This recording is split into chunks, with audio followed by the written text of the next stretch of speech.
welcome back to Higher Self Mastery. I'm your host, Erika. Today I'm going to talk to you about triggers are our best friends. Can you say that? Triggers are my best friends. Triggers are my best friends. Now, I know that might not be the common way of thinking, and we tend to push away our triggers. But there's medicine in the discomfort. Our triggers are simply pointing us to where we are not yet free. And so when we can shift our perspective from resisting our triggers to welcoming our triggers, to seeing our triggers as our guides to liberation, then we can actually use triggers as intended for our evolution. And so let me give you an example of this. When a client first comes to me in my coaching practice, this is something that we tend to touch up on immediately. Like, what is the trigger? And one of the first assignments that I give them is called the thought behind the thought exercise. And so what they do is they basically track their triggers throughout the week. And then they do the thought behind the thought exercise. And I'm going to give you an example of what this looks like. So let's say that the trigger is, and I like to use this example a lot, I used to get triggered with my husband when my husband would put the spaghetti strainer in the wrong place. That would really trigger me when I was like looking through the cabinets and I couldn't find where the spaghetti strainer was. And so that was the first thought. The thought is, I'm triggered because I cannot find the spaghetti strainer. Okay, and now we go deeper to the thought behind the thought. And why does that bother me? It bothers me because I told my husband to put it away where it belongs. Okay, and why does that bother me? It bothers me because my husband is not listening to me. Okay, and why does that bother me? Well, because if he's not listening to me, he's not prioritizing me. Okay, and why does that bother me? Because if he's not listening and prioritizing me, then he must not love me. Do you see? So then we start to peel back the layers from our conscious mind to our subconscious mind. And in the subconscious mind is where our pain is, where our wounds are. See, you can press someone's buttons all day, but unless there's pain there underneath the button, it's not going to hurt. It's not going to trigger them. It's like if you have an open wound. If someone presses that open wound, it's going to hurt. And that's really what the trigger is. It's simply pointing you to an open wound that hasn't completely healed.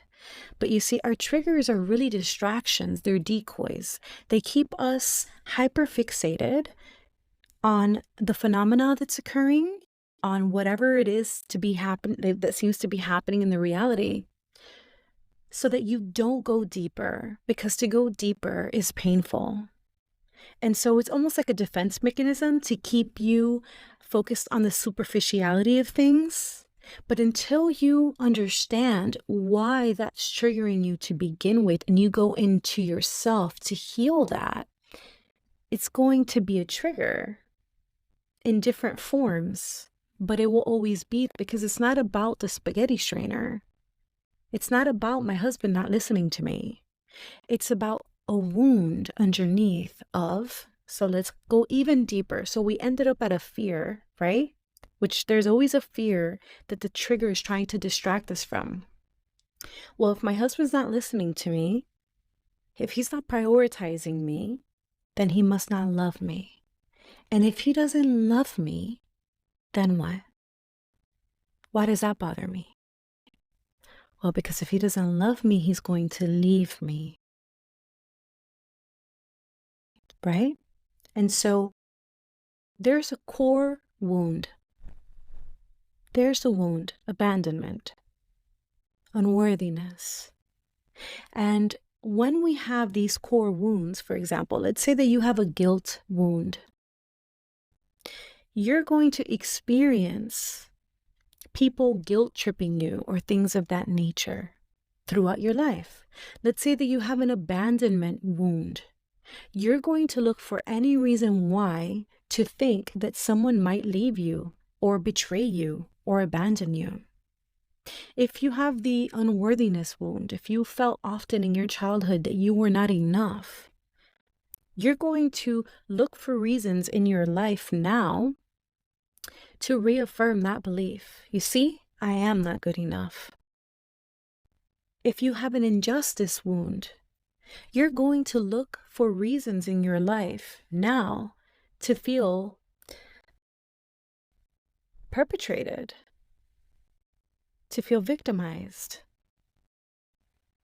If you have a trust wound, you're going to look for reasons now to feel that people can't be trusted. And you will have the experience over and over again of, you see, people can't be trusted. Why is this? Because what we do as humans is we assess all of the incoming data to reaffirm our beliefs. Even if our beliefs are true or not, we assess the incoming data to reaffirm them. So if I have a belief, a deeply embedded belief within me that says, I'm not good enough, I'm going to assess the incoming data to reaffirm that belief. Same thing with if I have a belief that I am bad, which is ultimately what's beneath the guilt wound, then you are going to reaffirm that belief, so on and so forth. And so this is why it's so clear to get clear on what your beliefs are. Okay? And the way that I like to illustrate this is, let's say that I have a client who's 43 years old and they're having difficulties in their relationship or in their marriage. Okay. The way that I illustrate this is I like to say that the psyche, the sense of self, the psyche, the self-construct is like a building. And if you're 43 years old and you have issues in this area or the other, it seems that you have cracks in the walls on the 43rd floor of what is the psyche of the building that is the psyche. And so you can patch up those cracks. You can seemingly fix what's happening in the marriage or what's happening in your career or health issues or whatever it is you may be experiencing. You can seemingly fix that and plaster those cracks, so to speak. But the cracks will show up in another place, in another wall, on another floor. Because it's not about what's happening on the 43rd floor. It's about the foundation. The foundation of the building is faulty. And that's why it keeps causing all of these distortions, all of these cracks, all of these manifestations of discord on the walls of that floor. And so the foundation is the first core beliefs that we have about ourselves, about our family, what family is, what love is, what marriage is, what religion is, what God is. All of these first core beliefs are the foundation of our psyche. And these first core beliefs were created before the age of 7 or 8 years old. Because before the age of 7 or 8 years old, we were in a deeply hypnosis-like state, in a theta wave-like state, which is a hypnosis state, which what that means is that we are literally absorbing all of the information, all of the data around us at hyperspeed. We are absorbing it and we are becoming identified with it and we are giving it meanings. And so It's never really about what's happening on the 43rd floor. It's never really about the spaghetti strainer. It's never really about your boss. It's never really about your coworker. It's never really about your husband, your wife, your child. It's always much deeper than that. It's always pointing you to an unhealed wound, a core wound, and a core belief that is faulty. And really, that's all pain is. Pain and discomfort, whether physical, mental, or emotional, it's a check engine light. It's a check engine light that's trying to get your attention, that's basically saying, hey, there's something here that you need to look at. There's a wound here that's unresolved that needs healing. There's a belief here that's faulty, that's distorted, that you have accepted as true and it is not true. And it's time to look at this. And that's why awareness is the first step in healing. Becoming aware of the trigger, becoming aware of what the wound is underneath, becoming aware of the beliefs. Because if you are not aware of them, you can't do anything about them. So the first step is always awareness. Discovery, awareness. This is why personal discovery is so important. This is why personal development is so important. Because you have to go within to understand what's happening outside. Outside in your reality. Your reality is always a direct reflection of your internal world. And so let's go back to the spaghetti strainer, right? To this trigger. And I invite you to do this. I invite you to grab a pen and paper, keep a trigger journal. And maybe you can't do it right away, but at the end of the day, just notice what triggered you that day and write down the trigger. My husband spoke to me this way. My boss spoke to me this way. This happened at work. This happened with my child. What was the trigger? And then, okay, let's go to the thought behind the thought. What we're doing is we're peeling away the layers to get to the subconscious mind. And what's in the subconscious mind? The child. The wounded child. The child lives in the subconscious mind. Our conscious mind, which only about 96 to 98% of everything we do is conscious. This is using the intellect. This is using will. Okay?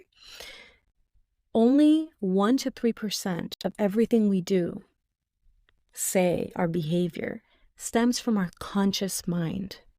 95 to 98% of it stems from our subconscious mind, from our unconscious mind. Okay? So it happens automatically. If you ever notice that when you're reactive, it's almost something you can't control. Like when you're triggered, when you lash out, it's like if you can't control it. It's like if you go on autopilot. Like, think of this, for example.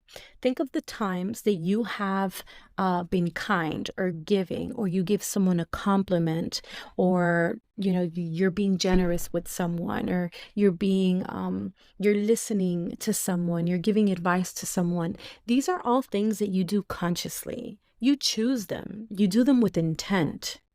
But if you think about the times that you're angry, the times that you're jealous, the times that you lash out, this is happening unconsciously because you're reacting.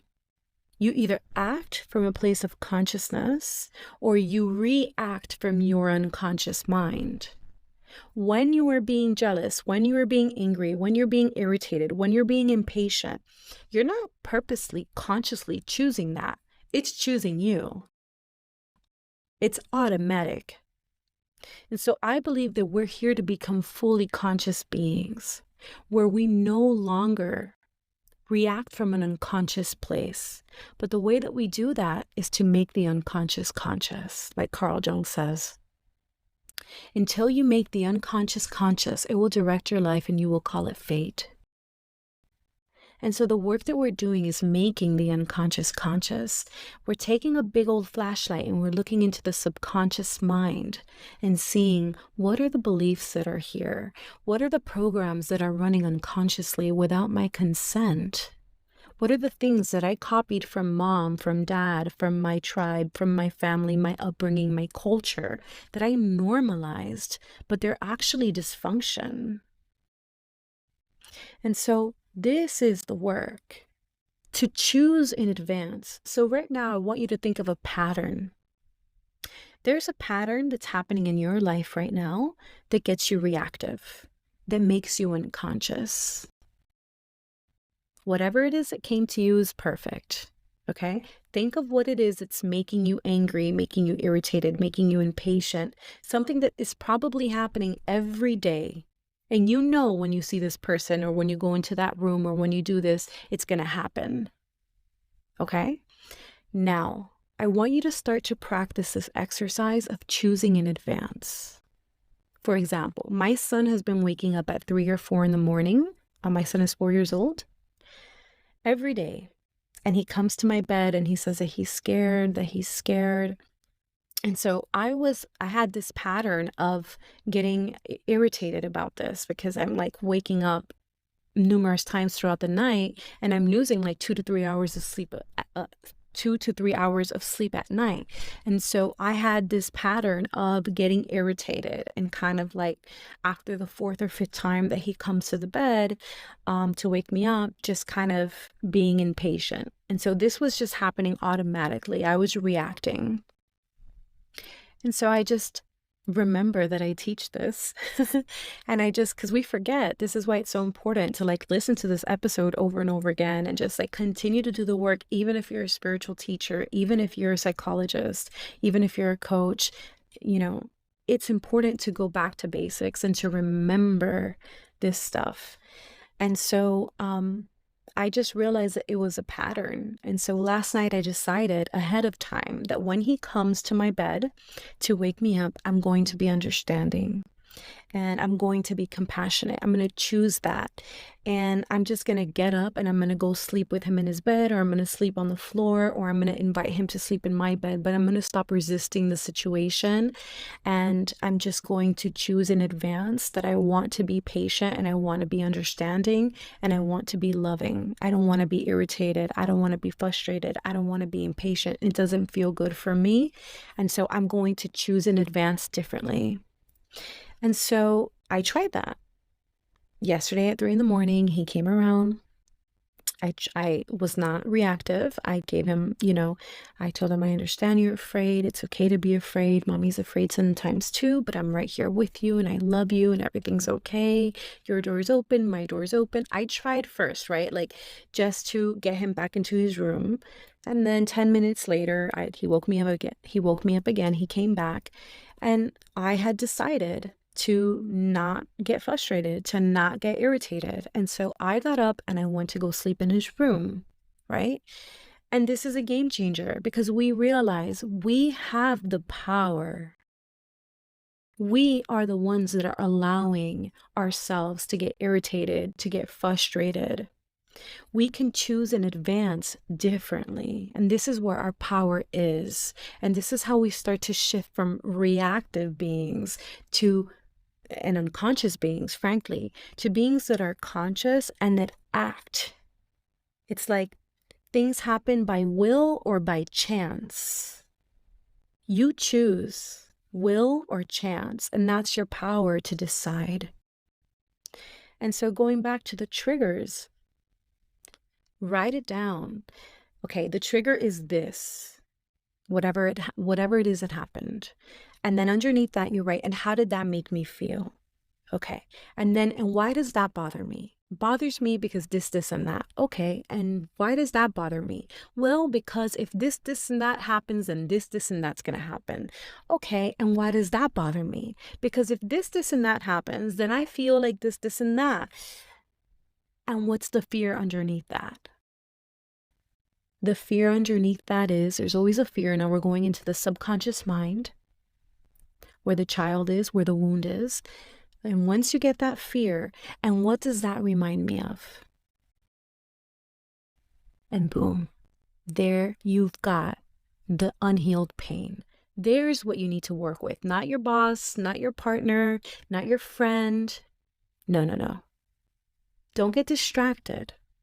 Don't get distracted. Go within, go deeper to understand why it's triggered to begin with. So in my case with the strainer, right, we realized that it wasn't about the strainer. It was about not being heard, not being valued, the fear of not being loved, the fear of being abandoned. And what does that remind me of?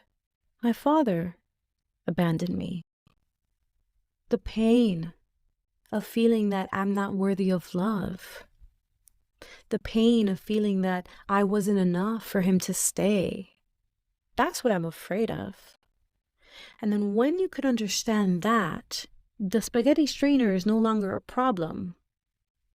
You actually understand, okay, I get it now. Thank you, spaghetti strainer. Thank you, husband. Thank you, whoever it is that is playing their part perfectly for you so that this can come up for you. Thank you for showing me this. And I'm willing to let this go. I'm ready to let this go. I want to be free of this. And that's the work. And then if you want to know, if you want to go deeper, like, okay, but once I get to the trigger, like once I get to this trigger and I understand what it is, then what do I do? How do I heal it? Well, that's what you join Mastery for, my monthly membership. And that's what we do inside of Mastery. We really go inside and you really get to see what the process is and apply the process to your own personal life. Because underneath that is inner child healing work. And I can talk about inner child healing in the next episode. And so something else that I wanted to point on is our fears. So triggers and fears. These are the two things that I immediately address when a client comes to work with me privately or in my practice or inside the membership. So our fears are like monsters under our bed or the boogeyman in our closet. They don't really exist. They're not really real. But the more that we resist them, the more that we avoid them, the larger they get, the more autonomous they become, the scarier they are. But if we get a flashlight, and we just take a look underneath the bed or inside the closet, we will see that there's nothing really there. We're making it up. But our fears also point us to our wounds, to our core wounds that are unhealed, to our fears. So let me give you an example of this. Let's say that I'm working with someone that their fear is that they're going to get a divorce, that the family is going to break up. I say, okay, well, let's go there. And this is called the and so what now game. So I gave you 2 golden nuggets. I gave you your triggers exercise, and now I'm giving you and so what now. And this is the way this goes. So you say what the fear is. Well, my fear is that, my husband and I are going to divorce. My fear is that I'm going to lose my job. My fear is that my company is going to close down. My fear is that I'm going to lose my child, whatever it may be. Okay. And so what now? So with the example of getting the divorce, let's play that movie. Let the movie roll. Go. Tell me what happens. What's the absolute worst case scenario? My husband and I divorce. Now what? Well, my husband and I divorce, or let's say that it's infidelity, that my husband's going to cheat on me. Okay, then what? Well, then he leaves me. Okay, then what? Then we divorce. Okay, then what? And then I'm heartbroken and I feel betrayed. Okay, then what? Like, give me, like, what actually happens? Like, play me the movie. Well, I probably need to, like, move out and find a place of my own. And, if we have children, then obviously, we're going to have to go through the court system, and my children are going to have to be with me certain days and with him certain days, and we'll have to arrange all of that. Okay. And then what? Well, then my children will probably be scarred from this experience, and they'll probably, go through a lot of pain, and I will go through a lot of pain, and it would just be awful. Okay. And then what? And then I'll just probably never open up my heart again. I'll just, be alone for the rest of my life. Okay, and then what? Well, I'll live on my own, and I'll probably just be very depressed, and that will be it. Okay. And then what? Well, then that's it.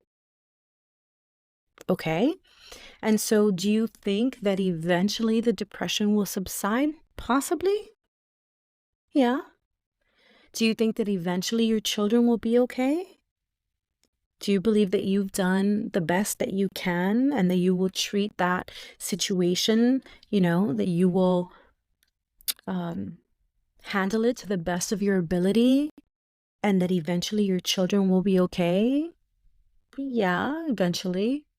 And is it possible, and this is where the new perception comes in, is it possible that maybe actually this time by yourself will be medicine and that you'll enjoy your company so much that you'll fall in love with yourself? You'll enjoy being alone? And is it possible then that maybe you might end up meeting someone that could even be the greatest love of your life, even greater than your previous relationship, and that your previous relationship prepared you and equipped you for this new relationship? Is that possible? Yeah. And is it possible that you will be happy again and maybe even happier than you ever were before? Is that possible? Yeah. Okay.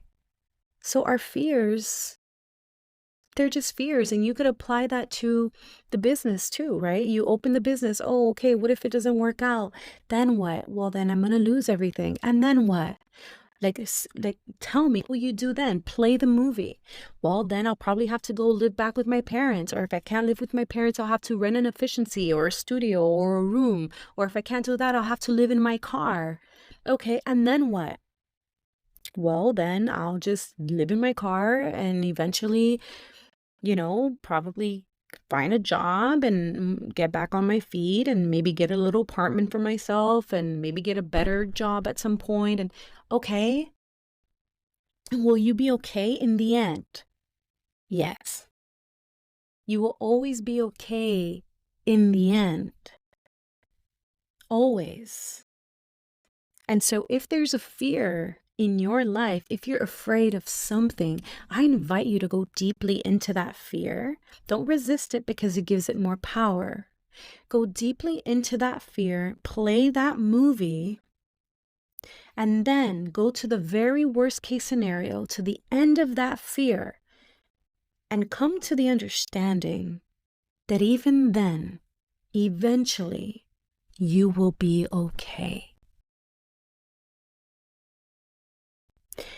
And in that situation, actually, is the medicine itself. Because if you notice, what's beneath the fear of the infidelity or the fear of the divorce? It's being alone. Why? Most likely this person experienced neglect or abandonment in their childhood, and they felt an experience of pain because they were alone. And so they're doing everything in their power to stop that from happening again. But the medicine is for it to happen again. Because if it happens again, where now you're alone again, the medicine is in befriending loneliness. It's in you being your best friend, you being your lover, you being your caretaker, you being your mother, you being your father, you becoming that for yourself.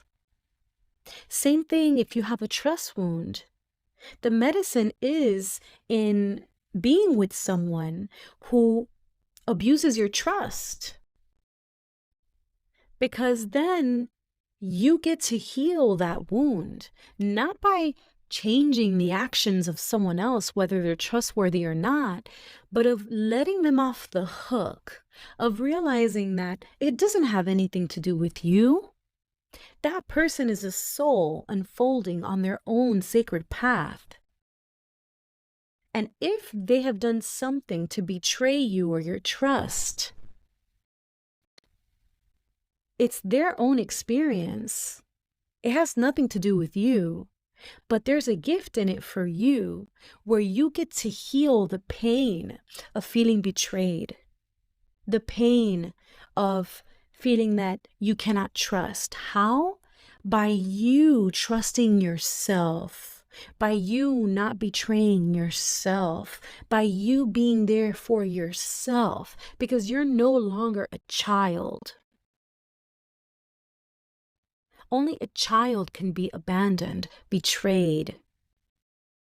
You are no longer a child. You are a being of light. You are totally capable. You are in your power. You don't need anyone to fulfill a function or a role for you. So I invite you right now to let everyone off the hook in your life. We think that people owe us something. Our mom, our father, our partner, our children, they're supposed to be a particular way. They have this function in our life. They owe us this. They're supposed to be like this. They were supposed to do this or not do that. And they're not your anything. The problem is you think that they are a source of happiness, a source of security, a source of love in your life. When they are not the source, you are the source. Creator, God is the source. They are simply a channel. Every soul in your life is a passerby, whether they're your children or not. They are a passerby. They are simply souls unfolding, walking their own path, walking their own sacred journey, and you get hung up on thinking that they need to do something for you, or they're here for you, or they're living their life for you, and they're not.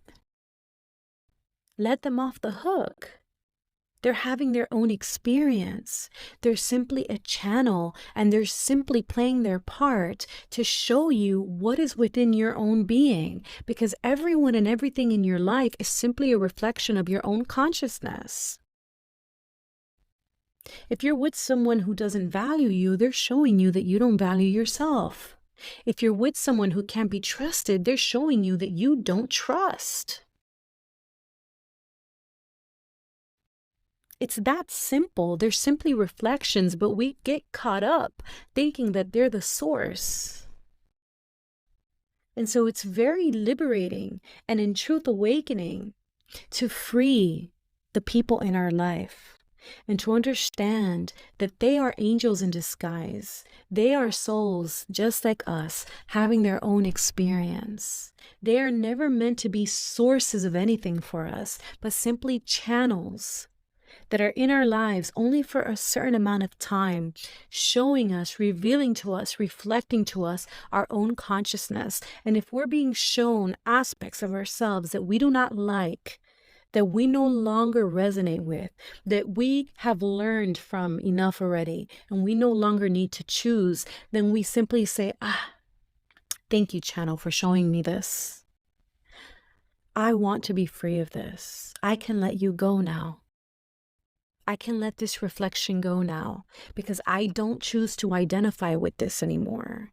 I don't choose this for myself anymore. And then we go back to chance or will, action or reaction.